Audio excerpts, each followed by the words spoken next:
All right, it's the later half of January now, and I don't do much fishing in the winter just because I don't really go ice fishing, and the only lakes that are open are about 2 hours away from me right now. So instead, I spend my time dreaming and looking at boats that I can afford and trying to pick the best boat or which boat I would pick if I could afford a boat. So that got me thinking about making a little series or kind of some videos about boats that I would buy in different categories. So, like the video I want to go over today is going to be all heavy gauge aluminum boats. And then, if this goes well, or you guys like it, or you want to see more videos, I'll do like a tiller boat option. And then I might just do like standard boat options, like your normal aluminum boats, and go from there. But we're going to give this a shot. I got about 82 boats, about 80 boats that I went through on the manufacturer's websites, got the specs, got the information on the boats, and we're going to review those. I'll do a little screen recording here so you can see all of them. I put them in a spreadsheet. Some of the manufacturers had more specs and details than others. The ones that I decided to use and go off my suggestion, or the boat I would get, was going to be the overall length, the total length, because some of these have offshore brackets with a rear mount motor on offshore bracket. So overall length there, total length, beam, bottom width or chine width, and the horsepower rating. So those are the kind of like the 5 metrics I use to pick the boats that I would recommend, or the boats that I would buy just for those reasons. And I have a top 5 here. I kind of narrowed it down between the length of the boat, like 18, 19, 20, 21, 23, and 24 feet boats. So we'll go over those. I'll show you the options that are out there, the specs that I mentioned, and if you guys have any questions, or if I missed one of these heavy gauge boat manufacturing companies, which I'm sure I did, because this really opened my eyes on how many boat manufacturers are actually out there and how many companies I didn't even know made boats, which make boats, and they make good boats. So if I missed some, or there's some you'd like to see in the heavy gauge category that I missed, leave a comment down below. I'll try to make another video with all the ones that I missed and just add them to this spreadsheet. And I'll try to put a link or a photo or a copy of this spreadsheet in the comments down, not the comments, but the description below, so you guys can see it, use it as a reference if this is something you guys are interested in heavy gauge, if you want to buy your own heavy gauge, or you just like geeking out on specs like I do. So we'll get into the screen share here. I'll show you the boats and go from there. Be all the boat manufacturers, the models, and the specs that I told you guys about earlier on how I selected these and how I kind of narrowed these down, and what was the overall determining factor on the boats that I picked. So you have your boat overall length, that includes the offshore bracket. So if a boat has an offshore bracket but doesn't say the length, I put a not stated here. If the boat has no offshore bracket, this column will be empty. Center length, that's bow to transom, not including the offshore bracket, or if it doesn't even have an offshore bracket. So that's going to be that dimension. Beam, that's going to be the widest point of the boat.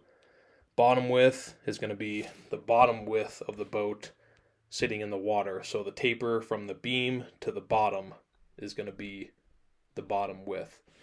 I put an asterisk on some of these because, as you can see here with the Alumaweld manufacturer, they specify actual chine width, whereas some companies just say bottom width.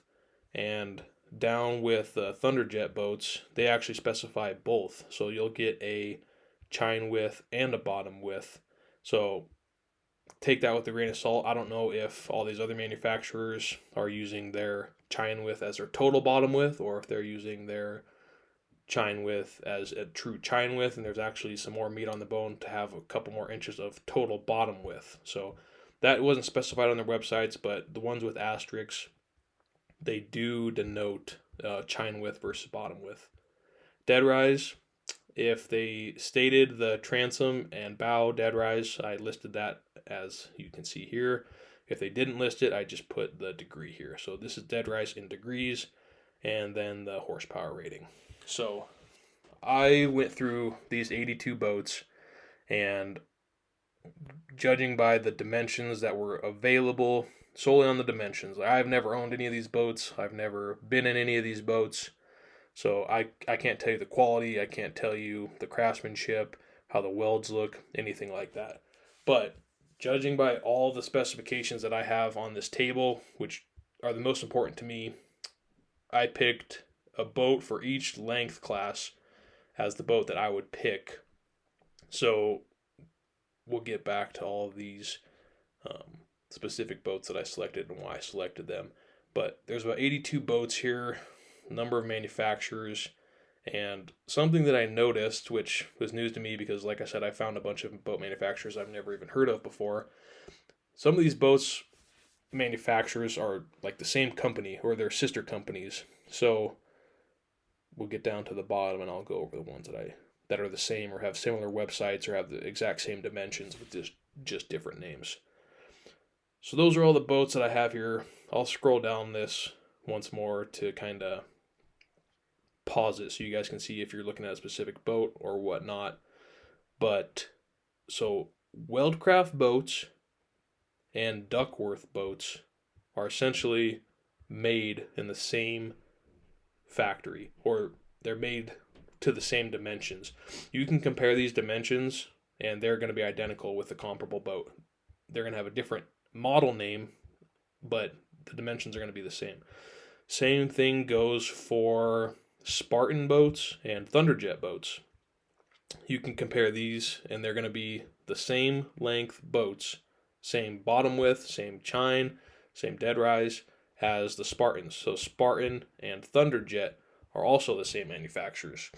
The way I understand it is Thunderjet is like comparable to a Cadillac. Spartan is going to be comparable to your Chevy. Then again, I don't know. I have never seen any of these boats. I'm just going off of open source information on the web, but that's what I was able to denote from that. All these other boats are their own manufacturers. I don't know. These there's no way this could be all the heavy gauge aluminum boats on the market or that are manufactured, but these are the ones I was able to find within a couple days worth of research. I kept it between 18 feet and 24 feet for the most part. I don't need an offshore boat. You know, some of these are considered coastal or inland boats, but I would never need a boat bigger than 24 inches or anything outrageous like that. So that being said, we will start off the boat in the 18-foot class that I would recommend if I had the money, if I had a dealership next to me, any of that stuff that I would select. So the boat in the 18-foot class that I picked, let's see, what do we got here?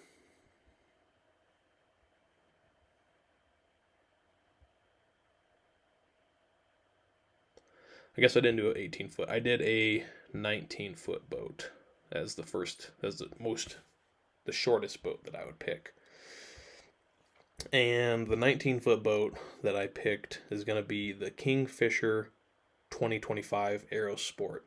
That one has a 19 foot 6 inches long, has a 96-inch beam, 82-inch bottom, 18-degree dead rise, and a 225 horsepower motor.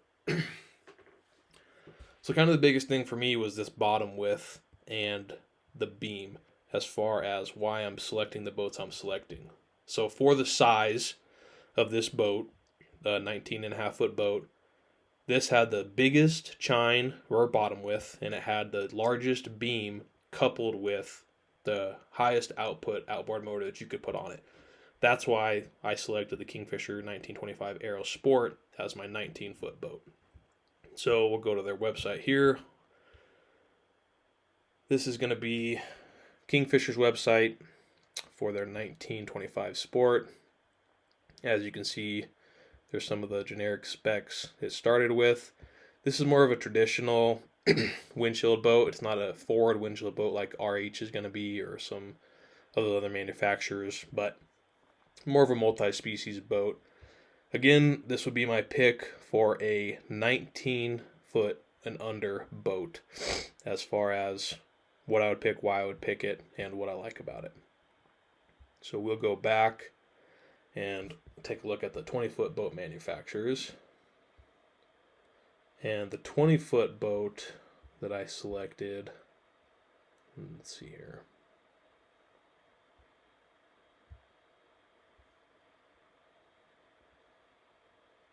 Okay. 20-foot boat that I selected is going to be the Thunderjet Chinook OS/Pro 20. Length of 20 foot, 22 foot 5 inch with the offshore bracket. You're going to have a 96 inch beam, 88 inch chine, and 93 inch bottom. So you're picking up 5 inches on the total bottom there. 16-degree dead rise, and you get a 250 horsepower motor. We'll go check this boat out. This one you can option as like half cabin, 3/4 cabin, full cabin. You name it. You get the options like that. So once this pulls up, I'll show you some photos of this boat. As you can see, the offshore bracket there. There's going to be, I believe that's their half cabin boat. Another angle of it there.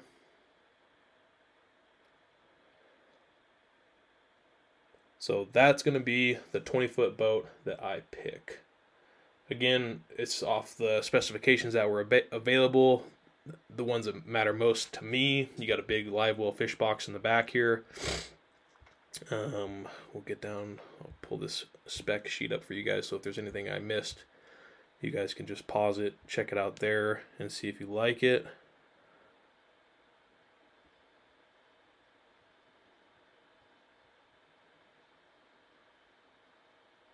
Again, from what I can tell from Thunderjet boats, they look impressive. I don't know anything about them.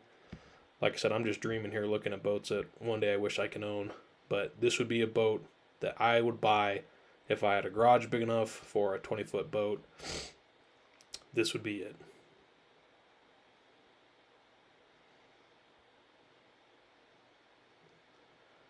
So after this, we're going to get over to the 21-foot boat, which is strange because all the manufacturers, they have, none of them were boats that I would pick in every weight, in every length class. Every length class had a different manufacturer boat, which I found interesting. So we'll go back, check out the 21-foot boat that I would pick, and that's actually going to be an Allied Warhawk P21. It's going to have 21-foot overall length, 21-foot length, 24-foot 3-inch overall length with offshore bracket, 102-inch beam, 88-inch bottom. Transom dead rise is 19 degrees, bow is 47 degrees, and you can get a 225 horsepower on that one. So we'll go over to Allied's website, check out their P21 Warhawk. As you can see there, it is there.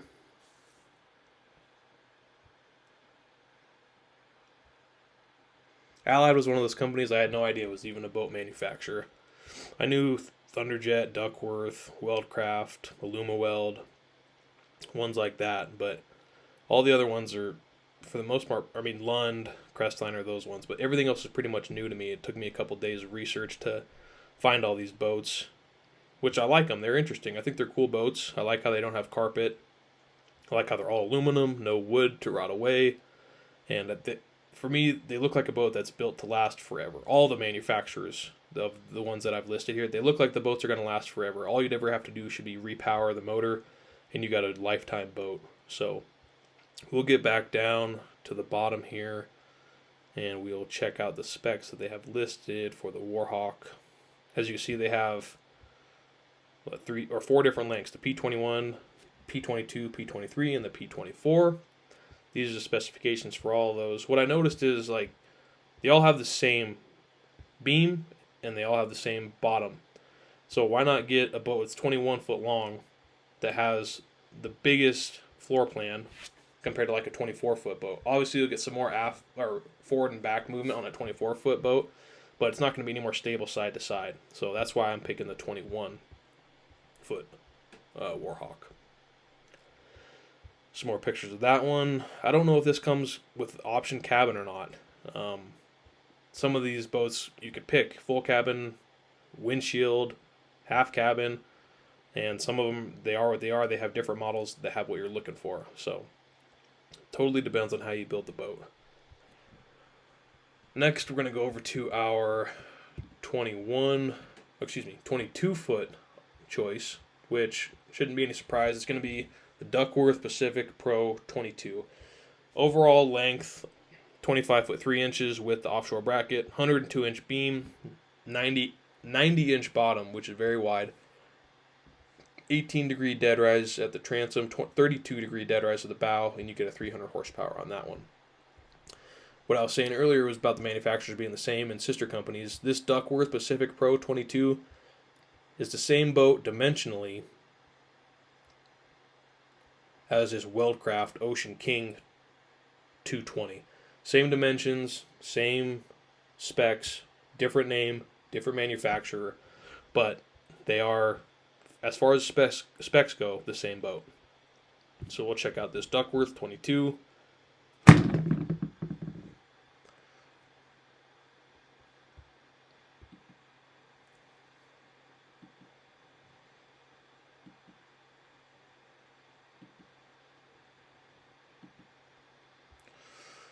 Go down here.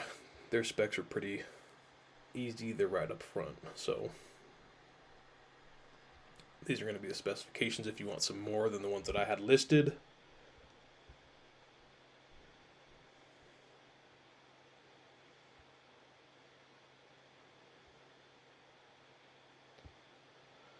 So that's going to be the 22-foot option on the Duckworth. Or my 22-foot option is in a heavy gauge boat is going to be the Duckworth or the Weldcraft. Down to the 23-inch option, or I'm sorry, I got those mixed up. So I meant to do the Lund Baron as my 22-foot option. The Duckworth Pacific Pro 22 is actually my 23-foot option. So excuse me there, but the Lund Baron 2275 is going to be my 22-foot boat that I would pick. If I had to pick any of these 22-foot options, it's going to be the Lund Baron 2275. 22-foot 9-inch overall length. This does not have an offshore bracket. It's just to the transom. 102-inch beam, 89-inch bottom with a 400 horsepower outboard. We'll go over to Lund's website. And there's going to be the Lund Baron 2275. Some more quick specs over here. Some more photos. Overhead. And a few more specs.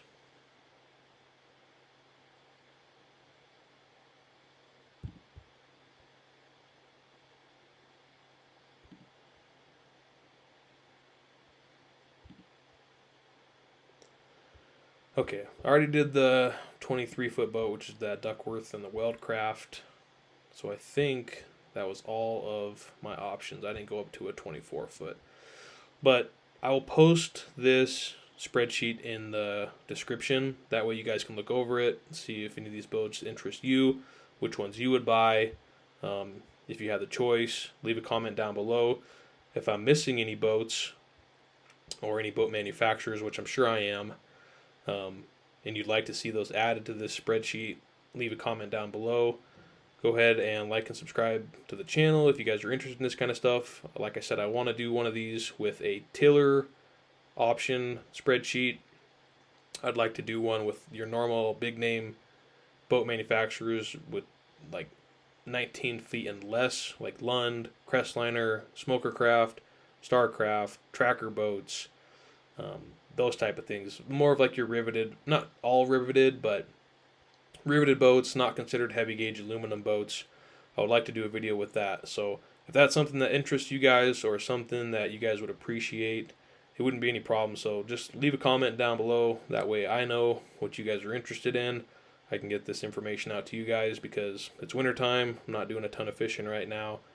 And I'm mostly just dreaming about boats that I could potentially have when I have enough money or when I have enough room. So we'll get down to the bottom of this one more time. And then, like I said, there will be this spreadsheet in the description. And that'll be it. So thanks again for tuning in. Appreciate it.